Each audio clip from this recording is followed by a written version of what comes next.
자, 29강 들어가도록 하죠. 여러분들 이제 가격제 원칙 들어가겠습니다. 앞쪽에서 적합의 원칙과 균형의 원칙 중요하다 그랬죠. 문제를 풀어줬잖아요. 거의 가격제 원칙은 적합과 균형이 나올 가능성이 큽니다. 지역 분석과 개별 분석이 연결되기 때문에 그래요. 자, 그러면 우리가 326페이지 가시면은 자, 중간에 채용 원칙을 딱 적고 가볼게요. 채용 원칙 가장 중추적인 기능을 합니다. 그래서 얘를 전제로 해서 이 최고 최선의 이용이라고도 하는데요. 자, 우리가 물리적으로 채택이 가능해야 돼요. 건물 줬는데 우리가 어떻습니까? 20주짜리 건물이 와르르 무너지면 안 되죠. 물리적인 집안 지대를 봐야 되고, 합리적인 건 우리가 투기 목적이 되고 합법적이 되죠. 그래서 복합적인 개념이고, 법경기를 따졌을 때, 그 다음에 최고 가치를 봤을 때는 이제 수익을 나타내는 게 중요합니다. 그 다음에 우리가 채용이라는 자체는 강남역 사거리는 보통 상업 용도로 이용이 되죠. 주관적이 아니라 객관적인 판단에서 양식과 통계 사용을 가진 사람의 부동산 이용 방법이다. 그렇게만 보시기 바랍니다. 일단 토대가 되는 바탕이 되는 원칙이 있고요. 그 다음에 내부와 외부가 있고, 그 다음에 간접적인 관련 원칙이 있고, 여기는 좀 제가 중요해서 안 넣었지만은 기회병의 원칙도 제가 넣었네요. 이 바깥에 보면 우리가 328페이지 그렇게 해서 이제 내용을 보는데요. 일단 내용을 살펴보도록 하죠. 자, 우리가 좀 전에 적합의 원칙과 균형의 원칙을 봤어요. 외부적인 게 외적과 경쟁하자. 적합이었죠.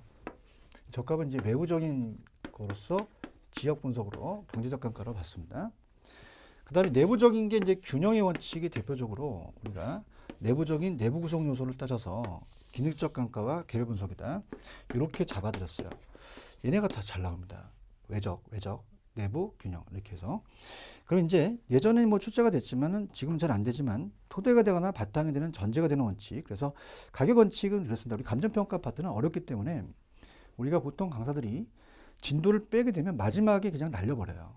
그렇기 때문에 저는 천천히 해드리고요. 아까 답만 봤지만 하나하나 내용도 살펴드리도록 하겠습니다. 가격제 원칙은 매년 출제가 돼요.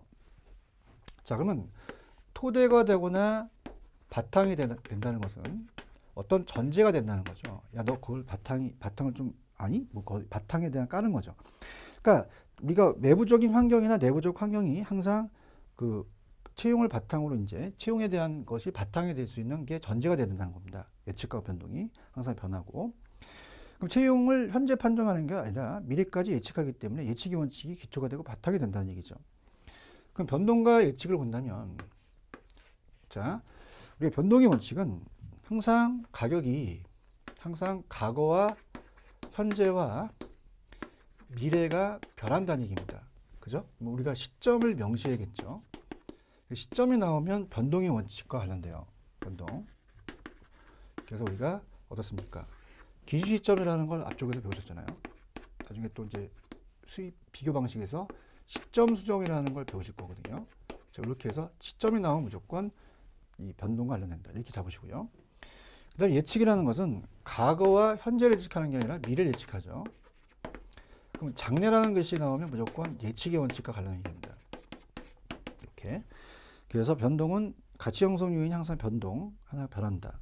변동 변화라는 게 들어갔죠. 기준 시점이라는 게 들어갔고요. 그래서 이제 미리 그 문제를 여러분님 페이지 가시면은 전 시간에 329페이지가 있었잖아요. 4번 문제. 그러면 균형 기능적 감가, 적합 경제적 감가인데 기준 시점이 필요한 건 변동의 원칙입니다. 시점 들어가면 무조건 변동 찍으셔야 돼요. 예측은 과거와 현재를 예측하는 게 아니라 장래를 예측하죠. 미래를 예측한다. 그 장래라는 거, 장기적 이런 게 나오면 예측입니다. 그래서 부동산 가격이라는 것은 장래익을 현재 가치로 하잖아요. 항상. 그래서 여기는 이제 가격보다 이제 프라이스보다 이제 밸류, 가치가 이제 맞는 얘기죠. 장래 유형의 편익을 현재 가치로, 부동산 가치로 판정한다. 자, 균형 내부적이라고 했죠. 근데 균형과 관련되는 게 기여입니다. 자, 앞쪽에서 균형의 원칙은 내부적이면서 우리가 만약에 내부적인 구성 요소가 안 맞죠. 그럼 20층짜리 빌딩에 지하 주차장이 없어요. 그럼 기능적 감가를 의겠습니다. 낮게 평가되거든요. 그럼 얘가 낮게 평가돼서 지금 원래는 한 10억 되는데 8억으로 평가된다. 그럼 우리가 이 지하 주차장을 설치하냐 마냐에 대한 그 기여를 봐요. 기여도를 보는 거죠. 그래서 1억을 투자해서 설치했다고 해서 9억이 된다는 건 생산비를 합친 거잖아요. 간단히 생산비를 합친다는 것보다 기여도의 합입니다. 기여도의 합. 그래서 플러스 알파가 있어서 15기 되면 하겠죠. 그죠? 기여. 그래서 기여의 원칙은 부동산이 구성분의 전체적인 수익 가치에 미치는 영향을 판단해요. 그래서 그 구성 부분이 생산비 합이 아니라 기여도의 합입니다. 그래서 생산비 합이 아니라는 게 나왔었어요. 20억의 건물에 1억을 투입해서 엘리베이터 설치했는데 건물 가치가 22억이다. 그럼 우리가 기여한 거죠. 21억이 아니라. 그 다음에 토지를 합필하거나 일 때 추가 투자에 대한 적부 판단. 그래서 우리가 추가 투자의 적부 판단, 추가 투자할 거냐 아니냐 할 거나요? 추가 투자의 적부 판단과 관련된다. 이렇게 보시고요. 그 다음에 이제 수익 체증 체감부터 볼게요. 이거와 연결이 되니까 추가 투자. 자, 수익이 체증하다가 체감할 수도 있다는 겁니다. 자, 건물이요. 계속 수익이 체증하지만 어느 순간 가면은 체감할 수도 있다는 얘기입니다. 그렇다면 여기서 끊어야 되죠. 그래서 우리가 추가 투자를 할지 안 할지 또 들어갑니다. 그래서 단위당 투자액을 늘릴 때 수익이 체증하다가 일정 지점을 지나면 수익이 증가폭이 체감해요. 그래서 우리가 앞쪽에서 그 비옥도에 대한 지대이론에서 수확이 체증하다가 체감한다 그랬죠. 땅은 제한된 상태에서 노동력을 더 많이 뽑으면 권리적 거래잖아요. 또 수확이 체감할 수도 있다는 거죠. 마찬가지예요. 그래서 연결이 되고 그 다음에 입체 공간의 이용률과 이용극대화점을 판단한다. 이용극대화점이 이제 우리가 이 집약한계라는 게 있거든요. 여기까지 이제 우리가 체증한다, 체감한다 이렇게 보시면 됩니다. 추가 투자의 적부 판단은 이 두 가지를 이제 보고요. 자, 수익 배분이 조금 어려워요. 그 수익 배분이 예전에는 나왔었는데 요즘은 잘 안 나오는 추세인데, 자, 수익 배분이라는 것은 자, 우리가 생산의 3요소가 토지, 노동, 자본이 있잖아요. 그럼 토지, 노동, 자본이 생산 요소가 투입이 됐다면 거기에 대해서 수익이 배분돼야 돼요. 그러면 토지는 지대를 주고요. 노동은 임금을 주고 자본은 이자를 줍니다. 그 다음에 경영도 하나의 4요소 들어가는데 이윤이 발생하죠. 근데 토지라는 것은 부동성 때문에 움직이지가 않아요. 그 고정요소입니다. 고정요소. 근데 임금 같은 경우는 제대로 안 재면 다른 데로 이직하잖아요. 그럼 가변 요소에 먼저 배분되고 나머지가 토지로 가거든요. 그래서 우리가 나중에 수익 방식에서 가액을 구하는 수익환원법에서 순수익 산정에 토지 잔여법이라는 걸 배우실 겁니다. 그러니까 잔여가 나오면 무조건 수익 배분을 찍으셔야 돼요. 잉여나 장여나. 그래서 어떻습니까? 단위 우리가 이 수익 배분의 원칙은 잉여 생산성의 원리라고도 나왔었어요. 예전에는. 그래서 생산 요소 중 토지는 부동성 때문에 제일 마지막에 최종 잔여 수익이 토지에 배분되는 토지 잔여법 나오면 수익 배분이다. 이게 정의가 이따 나올 건데 예전에 수익 배분은 수익을 배분한다는 얘기가 나오거든요. 그 내용에 이렇게 보시면 되고요. 그래서 네 가지가 이 내부적인 거예요. 그래서 이제 기여가 균형의 원칙에 선행을 합니다. 보통. 그래서 우리가 얘가 후행한다. 그러니까 20층짜리 건물에 지하 주차장이 없다. 설치하면은 만약에 8억이 아니라 1억을 설치했다면 15억이다. 그럼 기여한다면 균형도 맞는 거거든요. 그래서 암기할 때 우리가 내부적인 수수기준으로 암기하세요. 그럼 기여가 선행한 다음에 균형이 후행하죠. 이렇게 수수기준 내부적이고요. 그 다음에 채용이 외부적인 겁니다. 아까 적합했었죠. 그 다음에 외부성이라는 것은 쉬워요. 자, 우리가 이 적합의 원칙은 그 대상 부동산이 주어요. 외부 환경과에 대한 적합이죠. 근데 외부성은 환경이 주어입니다. 환경이 부동산에 영향을 주는 거죠. 그죠? 그래서 주택에 공이 들었으면은 긍정적 정의 효과가 되겠고요. 쓰레기 매립장이 들었으면 부의 효과가 된다. 이렇게 해서 얘도 외부적인 거다. 자, 경쟁도 뭐 예전에는 나왔었는데 지금은 잘 안 나오는데요. 자, 경쟁이라는 자체. 자, 어느 누구보다 더 먹는 게 초과이윤이잖아요. 그죠? 그러면 어떻습니까? 초과이윤이 얻는다는 자체는 그만큼 경쟁자들이 많아져요. 자, 어느 순댓국집에 굉장히 돈을 많이 벌어. 초과이윤 발생해. 그러면 순댓국집이 여러 생기겠죠. 그러면 여러 생기다 보니까 경쟁이 심화되면은 초과이윤이 다시 소멸된다는 겁니다. 그래서 경쟁의 원칙에 의해서 초과이윤은 소멸되더라. 부중성의 땅이 한정돼 있어요. 공급은 어떻게 돼요? 한정됐기 때문에 공급자 경쟁이 아니라 수요자 경쟁이다 보니까 경쟁이 심하니까 가격이 올라간다는 얘기죠. 그래서 과다 경쟁은 부동산 가격을 또 낮추게 됩니다. 공급이 많으면. 이러한 기준으로 따지는 건 경쟁의 원칙이다. 이 세 가지가 외부라는 얘기예요. 자, 우리가 나가면 경쟁이 심하죠. 그래서 우리가 나가면은 다른 공인중개사 공부하신 분과 외적과 경쟁을 하자. 외적 경쟁이라고 한다면 적합은 외부라는 게 암기가 되시잖아요. 자, 그다음, 자, 간접적으로 영향을 주는 게 또 있어요. 자, 우리가 직접적으로 채용 원칙에 영향을 주는 건 얘네들이에요. 근데 우리가 수용급의 원칙은 직접적이진 않지만 경쟁과도 관련이 되거든요. 그래서 우리 부동산도 이 가격의 이중성이라는 게 있습니다. 그래서 우리가 앞쪽에서 제가 잠깐 보여드렸을 거예요. 아마 여러분들이 앞에서 327페이지 잠깐 봤었을 거예요. 부동산 가격은 수요금에 영향을 주기도 하고 영향을 받기도 한다. 그래서 수요금의 원칙이 있다. 수요금에서 가격이 형성이 되면 또 가격은 다시 또 수요금에 영향을 주더라. 그래서 수요금의 원칙은 그냥 가볍게만 보세요. 그래서 잘 출제되는 않은 부분입니다. 수요금이라는 게 들어가야 되고요. 그 다음 대체 원칙과 경쟁 원칙과 관련이 돼요. 대체라는 것은 앞쪽에서 대신할 수 있는 대체제를 배우셨잖아요. 자, 그래서 자, 우리가 이제 감정평가의 비교 방식이 있다 그랬어요. 그래서 이 사례 수집을 갖고 오는 최원방권이 우리가 동일수권 내에서 사례 부동산과 대상 부동산을 비교합니다. 그러면 두 부동산이 효용이 같으면 가격이 싼 거, 가격이 같다면 효용이 큰 거 선택하겠죠. 뭐 이런 걸로 대체한다는 얘기죠. 그래서 효용이 유사하면 가격이 낮은 거, 가격이 유사하면 효용이 높은 건 무슨 원칙이니? 대체 원칙이 나왔었거든요. 그럼 서로 그 안에서 대체 경쟁 관계에 의해서 상호작용에 의해서 가격이 결정이 돼요. 그럼 대체 부동산 가격이 3억인데 대상 부동산 가격도 3억이 있다 될 수가 있죠. 그래서 그것이 이제 대체에 대한 것이 효용이 기능이거든요. 그래서 우리가 물리적 대체가 아닙니다. 물리적으로는 대체할 수가 없어요. 자, 우리가 토지의 특성, 개별성에 의해서 물리적으로는 토지, 지형, 지세가 다 다릅니다.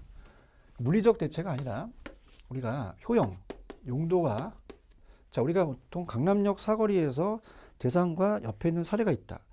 그럼 용도가 비슷비슷하고 기능도 효용도 비슷비슷하고 가격도 비슷해요.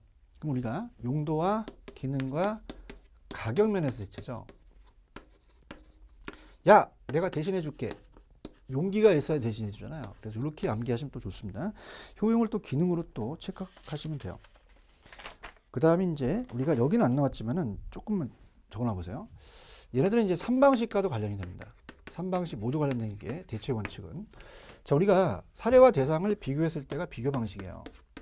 자, 비교 방식이 가장 대체 원칙이 잘 적용됩니다. 그래서 이 예전에 시험 문제 나온 게 대체 원칙은 거래 사례를 따졌을 때가 가장 대체 원칙의 성립이 잘 되더라. 근데 나중에 원가 방식에서 원가를 구할 때 어떻습니까? 내가 못 구하면 사례에서 갖고 올 수 있고요. 수익도 마찬가지예요. 그래서 얘는 3방식이 모두 적용됩니다. 그러니까 내가 직접 구하면 직접법이고요. 사례에서 구하면 간접법이라고 하거든요. 그래서 다 적용이 되더라. 이렇게 정리해서 이런 것들도 한번 넣어주시기 바랍니다. 그 다음 넘기시면은 기회비용의 원칙이라는 게 있어요. 실제 지불된 비용이 아니라 추산된 예시된 비용인데요. 딱 우리가 한 번 나왔는데 자, 이 기회비용의 원칙은 대체의 원칙을 전제로 합니다. 얘를 전제로 한다는 것은 자, 우리가 이 기회비용의 원칙이 기회비용은 선택된 게 아니라 포기한 비용이죠. 자, 그럼 우리가 전제로 한다는 것은 용도와 기능과 가격 면에서 비슷해야 돼요. 그럼 A지역과 B지역이 있는데 자, 우리가 주거 용도가 비슷비슷하죠. 가격도 비슷비슷해요. 근데 우리가 A지역은 주거지만 사용합니다. 근데 얘는 상업지도 사용할 수가 있는데 주거지로 간다는 건 기회비용이 있다는 얘기거든요. 그럼 기회비용이 없는 것보다 있는 게 더 높게 평가된다는 얘기입니다. 그래서 우리가 어떻습니까? 자체적으로 어떤 부지가 주거용지로 이용될 수 있음에도 불구하고 공업지로 이용되고 있다. 그러면 공업용지의 평가는 기회비용인 걸로 되는 거예요. 주거용지에 대한 평가에 한다는 거죠. 그래서 우리가 봅니다. 그래서 이제 일반 경제 원칙에서 기초를 두기 때문에 경제 현상에서 따온 건데 부동산 고유에 대해서 만들어진 게 있죠. 그게 바로 두 가지예요. 채용 원칙과 적합의 원칙입니다. 자, 이건 부동산에서만 적용되는 원칙이다. 물론 외부성도 들어가긴 해요.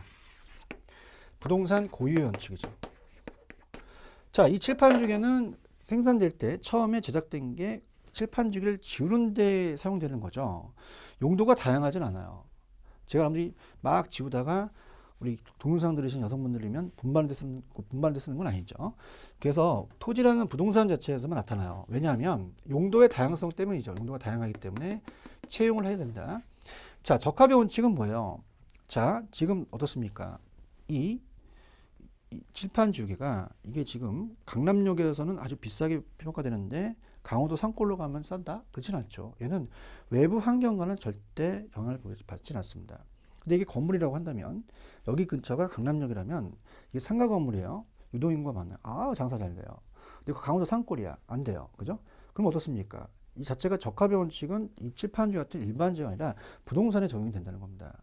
또 외부성도 돼요. 자, 이 칠판지 외부 환경에 따라서 영향을 주는 건 아니죠. 부동산에 영향을 주기 때문에 우리가 세 가지로 더 보는데 보통은 채용 원칙과 적합의 원칙만 좀 체크할 수 있도록 나올 수가 있습니다. 자, 갑니다. 자, 기출 체크. 일단은 여러분이 이렇게 보셔야 됩니다. 자, 지금 1번하고 2번의 성격을 본다면 아주 오래된 지문이에요. 옛날 지문. 그렇기 때문에 지금 트렌드하고 좀 안 맞아요. 그러니까 지금 쪽으로 와가지고 좀 트렌드가 바뀐 게 적합과 균형의 원칙을 좀 많이 냅니다. 물론 다른 것들도 사이드로 약간 집어넣긴 해요. 그죠? 기회비용의 원칙도 나오긴 했는데 그렇지만 이제 적합과 균형 쪽으로 흐르고 있다. 그래서 첫 번째 328페이지 1번 문제 같은 경우는 자, 예전에는 원칙이라고 하지 않고 원리라고 얘기를 했어요. 그래서 1번 기여의 원리. 지금 부동산 가치는 각 구성 부분의 생산비가 전부 합한 것이 아니라 기여도를 합친 거죠. 기여 가치 합. 그래서 틀렸습니다.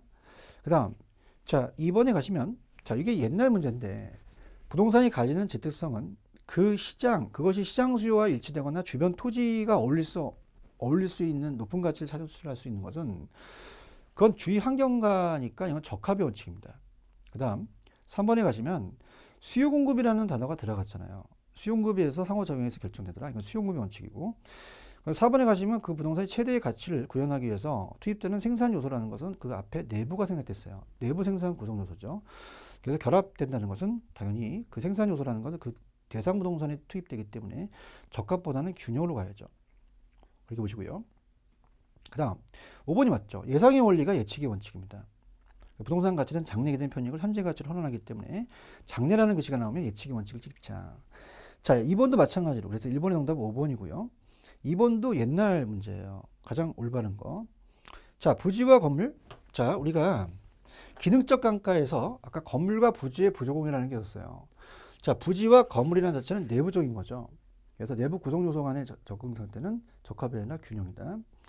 자, 토지, 자본, 노동의 경영이 각 생산 요소에서 총수익들은 이들 제요소에 배분되고 자, 여기서 총수익의 수입 동그라미, 배분 동그라미, 수입 배분이라는 게 들어갔잖아요.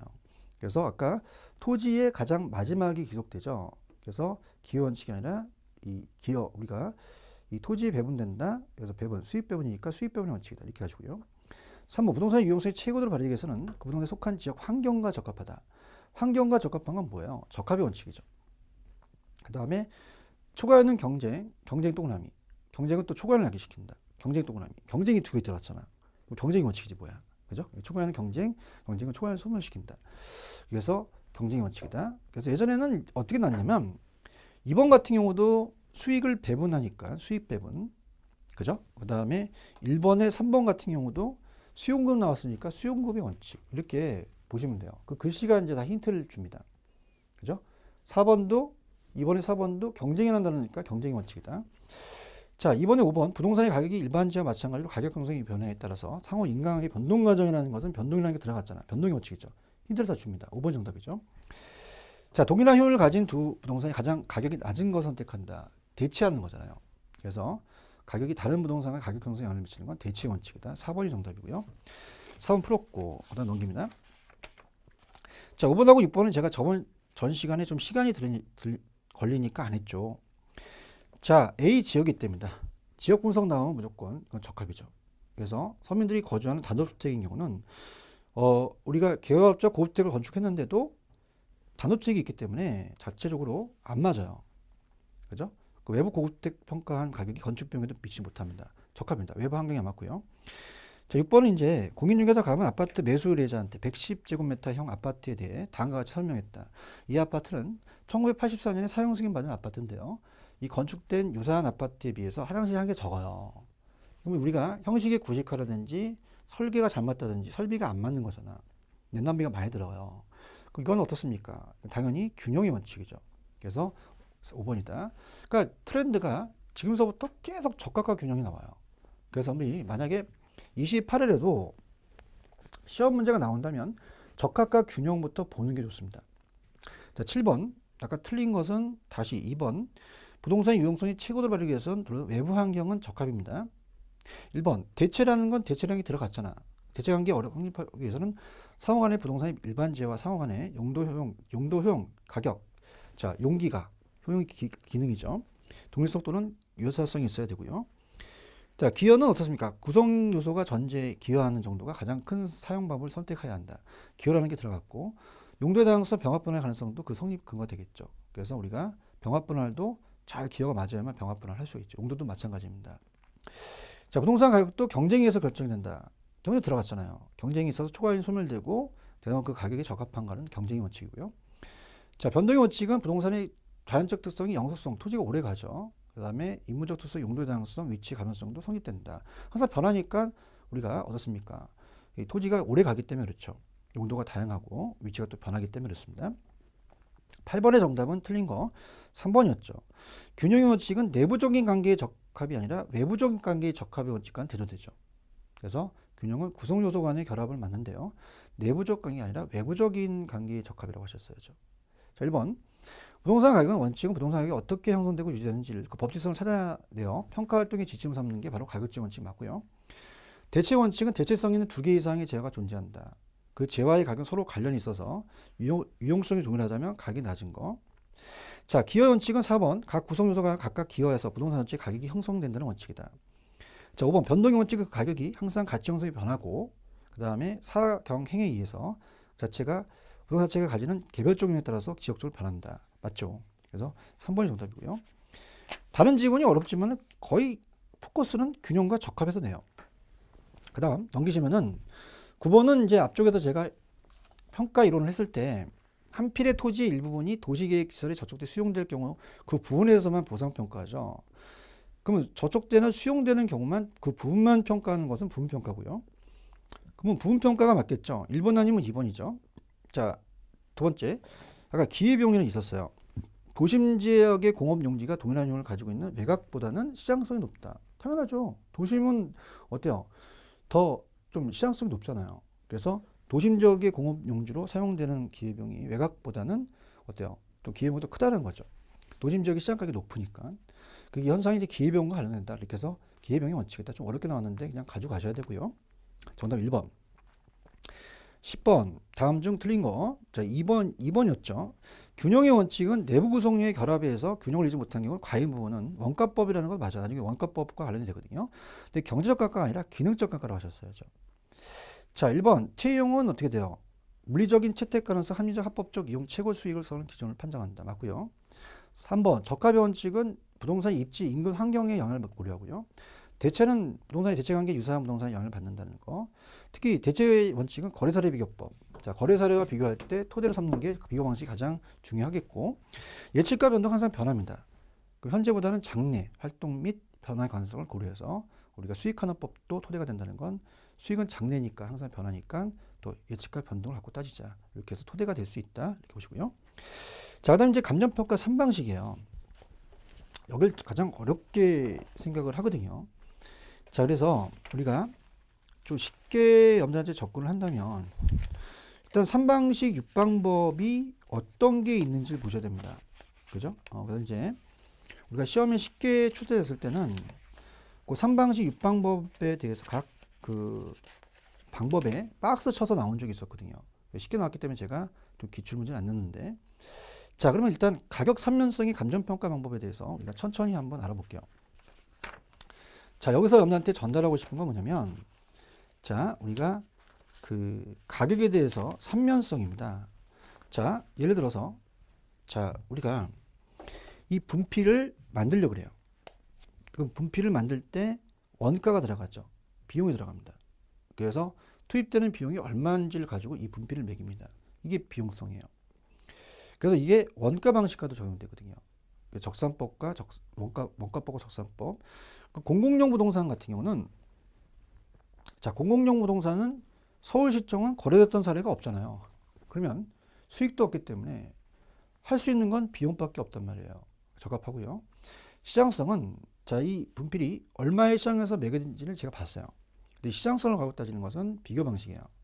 그래서 시장에서 매매될 가능성이 높은 가격이 가치를 결정하는 거죠. 비슷한 게 비교 방식입니다. 거래사례 비용과 임대사례 비용. 주택 아파트가 시장성이 높다는 것은 많이 거래되잖아요. 그 다음에 제가 이 분필을 막 사용하면서 여러분한테 수강료를 받죠. 뭐 책에도 그 수강료 포함되어 있으니까. 그럼 저는 여러분한테 이걸 샀다는 자체는 수요여서 이 효용이 있어요. 그죠? 그래서 수익이 발생을 하죠. 그 다음에 건물 샀으면 건물을 사게 되면 임차자의 그 효용, 소득 임대료를 받거든요. 거기에 따라 가치를 결정하죠. 그 수익환원법, 수익분석법, 장래 수익이 예상되는 상업용 부동산에 적합하다. 자, 이렇게 봅니다. 그래서 이제 일단 3방식 6방법이 아니라 이제 지금 7방법입니다. 근데 예전에 이제 6방법으로 가르쳐서 나왔기 때문에 그냥 제가 예전에 기출을 해서 그냥 간단하게 이제 6방법으로 한 다음에 옛날에 어떻게 출제가 됐냐를 보여드리기 위해서 토지는 공시지가 기준법이 하나 더 있어요. 7방법으로 가지만 6방법으로 한번 설명해 볼게요. 자, 그래서 우리가 가격의 3년성이라는 게 있습니다. 가격 3년성. 그래서 아까 가격의 3년성이라는 자체가 세 가지가 있어요. 가격의 3년성이 비용성, 시장성, 수익성이 있습니다. 3방식과 연결이 돼요. 그래서 3방식에서 내가 이 분필을 만들 때 비용이 얼마나 투입되냐, 원가거든요. 원가 방식. 우리가 보통 원가 방식이라고 나와요. 일본에서 원가 방식이라고 얘기하는데, 자, 미국에서는 이제 코스트 어프로치, 비용 접근법이라고 얘기합니다. 참고하시고요. 그 다음에 시장성을 나타내는 것은 어떻습니까? 우리 시장에서 비교했으니까 비교 방식이에요. 그래서 마켓 어프로치, 시장 접근법이라고 또 미국에서 얘기합니다. 자, 수입 갖고 따지는 건 수입 방식이죠. 수입 방식. 그래서 우리가 이 인컴 어프로치, 소득 접근법이라고 얘기하거든요. 자, 그 다음에 가격에 대한 성격이라는 자체는, 자, 생각해 보세요. 이제 우리가 그 비용이라는 자체는 만드는 가격이거든. 이걸 생산할 때. 그래서 공급자 가격에 영향을 줘요. 공급 가격. 그러니까 이 이론이 다 수요공급에서 따온 겁니다. 그래서 공급, 만드는 데에 대한, 만드는 자의 가격으로서 생각을 한 거고요. 그다음에 시장에서는 이제 균형 가격. 시장에서 얼마가 거래되는 것은 시장 가격을 본 거죠. 시장 가격. 그 다음에 제가 이 분필을 샀죠. 왜 샀어? 강의를 하면서 수강료를 받으려고. 그러면 어떻습니까? 그 자체가 하나의 수요자 입장이에요. 효용을 만족시킨 거죠. 수요자 가격이죠. 그래서 이렇게 됩니다. 그래서 얘는 수수수예요. 수니까 수수수. 그렇게 해서 수요 가격은 뭐니? 이렇게 해서 안 나왔는데 그냥 참고하시고요. 그 다음에 이제 나왔던 게 가로쳐서 나왔어요. 6방법이라는 것은 가격만 아니라 임대료도 산정이 됩니다. 그래서 우리가 가격을 요새 또 가액이라고 얘기하거든요. 가액, 임료를 이제 임대료라고 하죠. 그래서 두 개씩이 가로쳐서 나왔었어요. 그래서 자, 다음 보세요. 원가법, 가액, 그죠? 원가법은 가액을 구하는 겁니다. 적산법은 임대료예요. 자, 우리가 이 임대사업을 하게 되면 비용이 들어가잖아요. 그 필요지급을 더하거든요. 적산 쌓는다. 그 다음에 이제 그 비교 방식에서 우리가 가격을 구하는 게, 자, 2년 전에 거래됐던 사례가 있대요. 그걸 비교하거든. 그래서 과거의 거래사례 비교법. 거래사례로 비교한다. 거래사례 비교법. 자, 임료는 뭡니까? 임대료에 대한 사례가 있겠죠. 그래서 임대사례 비교법. 이렇게 보고요. 자, 그 다음. 자, 우리가 이 임대료가 생기지만 지금 생기는 게 아니라 장래 생깁니다. 장래 수익을 환원해서 현재 가치로 보죠. 투자를 해서 할인이라는 뜻이 있잖아요. 그럼 비슷한 겁니다. 수익환원법. 그 다음에 우리가 경비도 나간다. 그럼 하나씩 하나씩 분석을 해서 순수익이 있다면 순수익을 가지고 경비를 더하자. 수익 분석법이 되는 겁니다. 그래서 우리가 가로쳐서 나왔기 때문에 자, 원가니까 원가가 들어가고요. 비교니까 각각 비교가 들어갑니다. 자, 수익이니까 수익이 들어갑니다. 이렇게. 그 다음에 우리가 원가법이니까 가액이고, 그럼 얘가 임대료고요. 자, 얘는 임대료니까 얘는 가액이 되겠죠. 한원법은 가액, 분석법은 임료. 자, 그래서 우리가 이렇게까지 해서 가로쳐서 나왔는데요. 재밌게 얘는 3글자씩이고 얘는 7글자씩이고 5글자씩이에요. 그래서 오지선다기 때문에 옆에 있는 글씨를 보여줬습니다. 그럼 3글자를 맞추시면 돼요. 적산법 찍으면 되고요. 여기는 5글자니까 수익분석법 찍으면 되겠죠. 이렇게 해서 우리가 그런 식으로 이제 재밌게 한번 풀어보고요. 그 다음에 이제 육방법이 있고요. 그 다음에 시산가액. 물론 토지가치 평가는 공시지가기준법입니다. 그래서 나중에 우리가 보겠지만은 감정평가에 관한 규칙에서 토지의 가액을 구해요. 가액. 그게 이제 공시지가기준법이 탄생합니다. 공시지가기준법. 그래서 이것도 들어가요. 그래서 이제 7방법이라고 해야 됩니다. 그래서 만약에 가로치기 나오면 이제 7개가 나오겠죠. 그래서 얘도 7글자니까 딱 맞죠. 그래서 공시지가기준법. 토지는 비교 방식으로 갑니다. 그것도 생각해 놓으셔야 돼요. 자, 그렇다면 이제 시산 가격입니다. 시산 가격에 대해서 이제 시험에 나왔었는데, 시산은 임시로 계산된 거예요. 자, 임시로 계산된 것이다. 임시로. 최종적인 평가 가액이 아닙니다. 왜냐하면, 자, 우리가 일단 수용급 이론에서 따왔기 때문에 칠판조기가 만약에 1,000원에 거래가 되고 공급자가 1,000원에 팔고 수요가 1,000원에 산다면, 자, 완전 경쟁 시장은 가계 3면성이 다 동일합니다. 근데 우리는 다 동일하지 못하죠. 다 틀려요. 왜냐하면, 자, 어떤 상가 건물이 있습니다. 임대료가 발생해서 수익 방식으로 가는 게 원칙입니다. 그럼 수익환원법으로 가서 가는 게 원칙이기 때문에 주방식이 수익 방식이거든요. 수익환원법으로 평가했더니, 자, 우리가 이제 어차피 다음 문제를 풀 거니까 일단 여기에 맞춰서 포커스를 갑시다. 아니, 다음 문제는 이제 제가 또 다시 또 설명해 드려야 되니까 거기에도 맞춰서 가고요. 일단은 뭐 우리가 내용을 좀 볼게요. 자, 수익 방식은 자, 어떻습니까? 자체적으로 여러분들 우리가 상가 건물은 수익이 나오니까 이 방식이 우리가 어떻습니까? 가중치를 둬야 돼요. 더 여기에 비중이 많아야 되죠. 그러니까 수익 방식은 한 70억으로 평가한대요. 이렇게. 왜? 우리가 상가 건물이니까. 근데 원가로 따졌더니 원가는 토지와 취득 비용과 다 합쳐서 우리가 한 60억밖에 안 된답니다. 자, 거래됐던 거는 지금 이 지역이 이 시장성이 감퇴돼서 비교 방식은 한 50억으로 거래가 되고 있대요. 자, 다 3방식이 틀리거든요. 그러면 우리가 산술 평균이 아니라 가중 평균으로 가야 돼요. 자, 산술 평균은 그냥 3으로 나눴다는 건 아무 의미가 없거든요. 여기에 가중치를 듭니다. 이게 시험지에 나왔어요. 그래서 여기가 뭐 50%다, 20, 30대일 수 있죠. 그래서 계산 문제가 나왔다는 거 꼭 체크하셔야 됩니다. 그래서 뭐 적지는 않겠습니다. 왜냐면 나중에 이제 또 제가 하나씩 들어가니까 그냥 책을 보세요. 원가법에서에 대한 가격을 적산 가격이라고 그래요. 적산 쌓는다는 거죠. 적산법에 대한 시산 임대료를 적산 임료. 자, 거래사례 비교법에서는 거래사례를 가지고 내 걸 비교했어요. 비교해서 준한다, 비중 가격. 임대료, 비준 임료. 자, 수익환원법에서 가액 구하는 게 수익 가액, 임료를 구하는 게 수익 분석법. 이렇게 봅니다. 자, 그럼 넘겨보시면은 시상 가액 조정이라는 게 있거든요.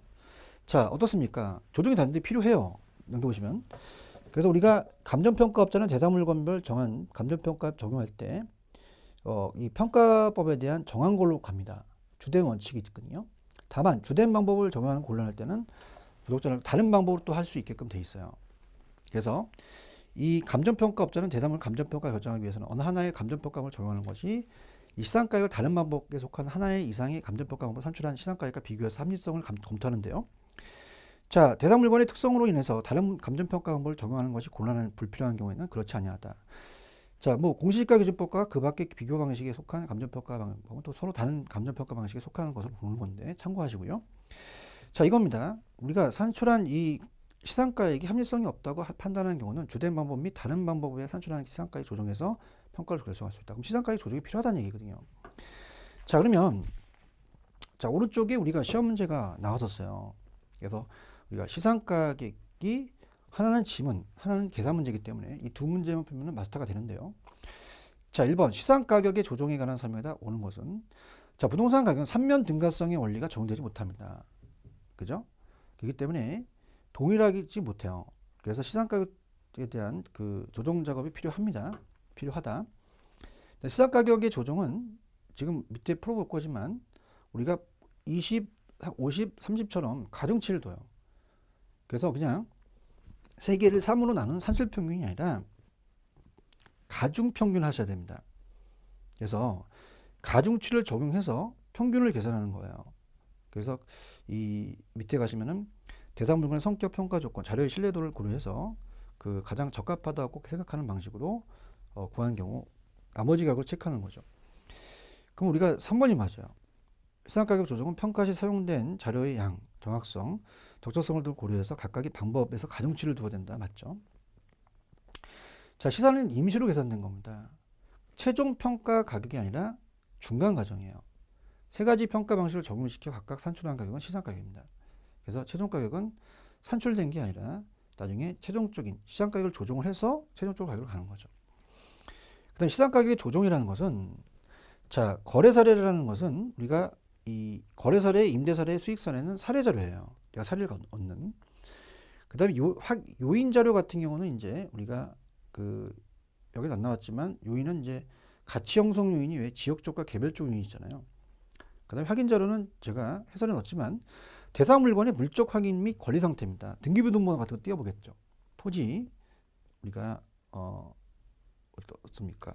토지 대상 등본이라든지 건축물 관리 대장 이런 게 확인 자료거든요. 근데 우리가 사례가 들어갔으니까 확인 자료가 아니라 원타 우리 어떻습니까? 사례 자료다 이렇게 보시면 됩니다. 자, 2번 문제입니다. 시장가격 조정이 가중치를 두는 게 계산 문제가 나왔어요. 자, 거래 사례가 비교 방식이에요. 거래 사례가 거래됐던 사례를 가지고 하는 게 비교입니다. 비교 방식이고요. 그 다음 조성 비용을 따지는 게 원가 방식이에요. 조성. 그래서 그 원가가 얼마만큼 들어가느냐. 조성 비용. 그 다음에 임대료를 따지는 게 수입 방식입니다. 임대료. 그러면 여기다가 이제 아까 자 원가 방식이 20%잖아요. 각각 적어볼까요? 자, 우리가 거래사를 따질 때는 1.25 이건 1억 2천이라는 뜻이고요. 조성비용 원가 방식은 1억 1천. 그 다음 임대료를 따졌을 때는 자 우리가 1억 정도 되죠.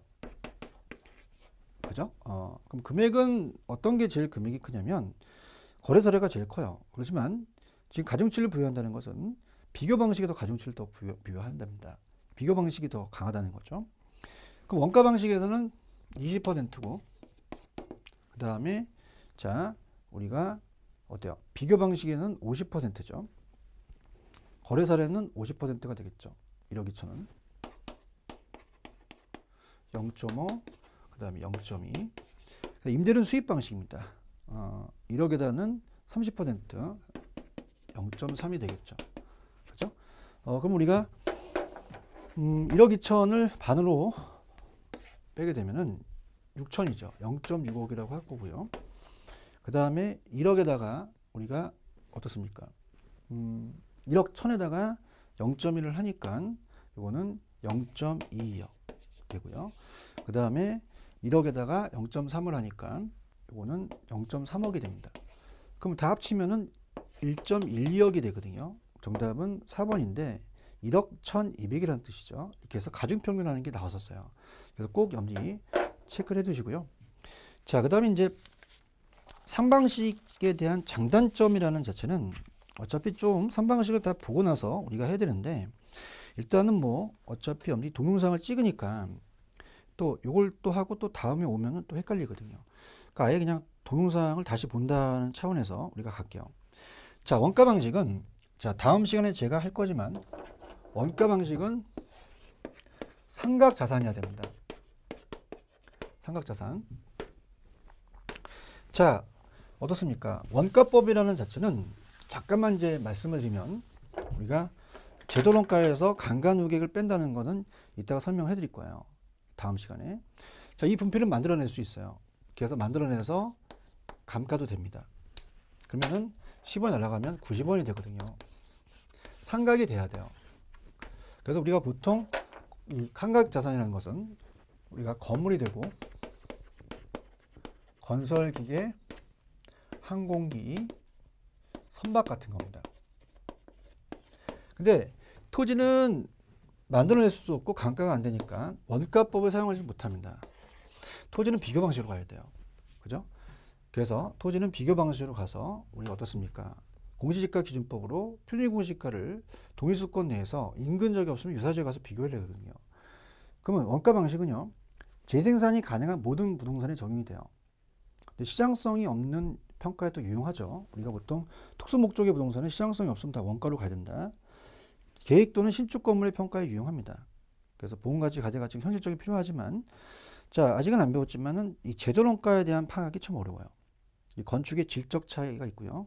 간접 비용의 차이가 있고 감가상각액을 추계하는 게 좀 주관적이 될 수 있죠.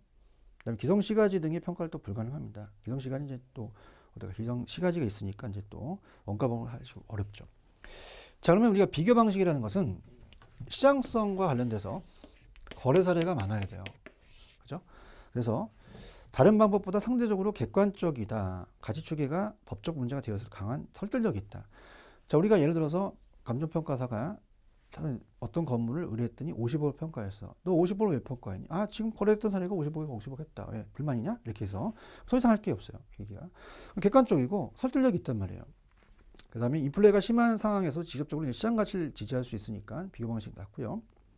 단점은 각 요인 비교에 있어서 평가사가 저도 이제 감정평가사를 강의하고 있는데 제 제자분들이 1년 전에 따신 분과 5년 전에 따신 분은 갭이 있거든요. 주관이 갭이 크고요. 사례 우리가 이 경험이 많을수록 평가에 대한 정확도가 크잖아요.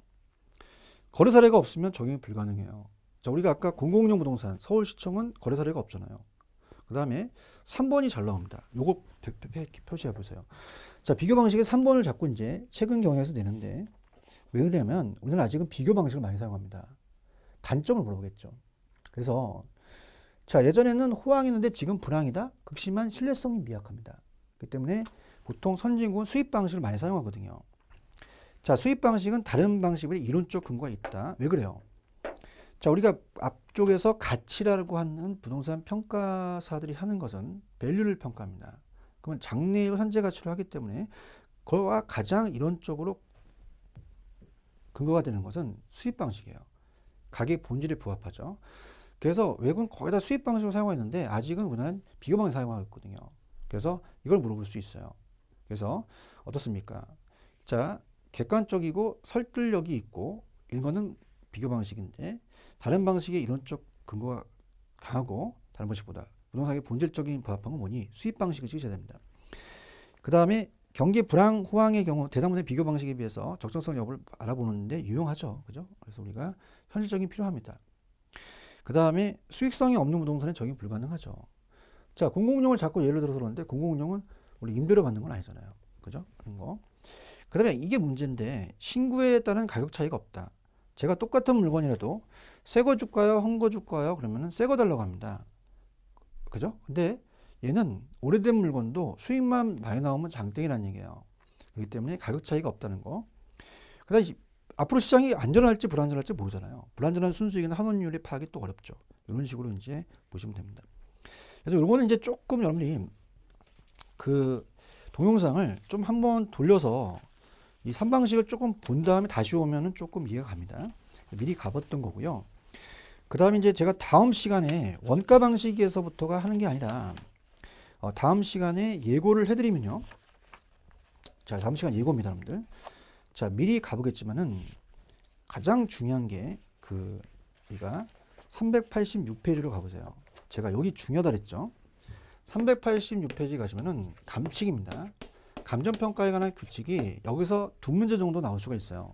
그래서 특히 이제 우리가 3방식 6방법으로 가게 되면은 3방식이 굉장히 어려워요. 그래서 제가 이제 392페이지 다음 시간에 물건별 감정평가에 대해서 설명을 할 겁니다. 그러니까 여기가 굉장히 중요하거든요. 그래서 우리가 한눈으로 볼 수 있는 거는 물론 한 페이지 정도 넘기시면은 제가 요약을 해놨어요. 넘기시면은 페이지 395페이지 나와 있는 내용이 있어요. 그래서 이걸 갖고 이제 우리가 볼 텐데요.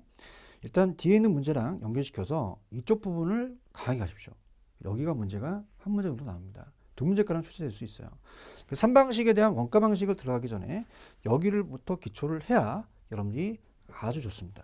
여기는 좀 쉬었다가 들어가도록 할게요. 쉬었다 가겠습니다.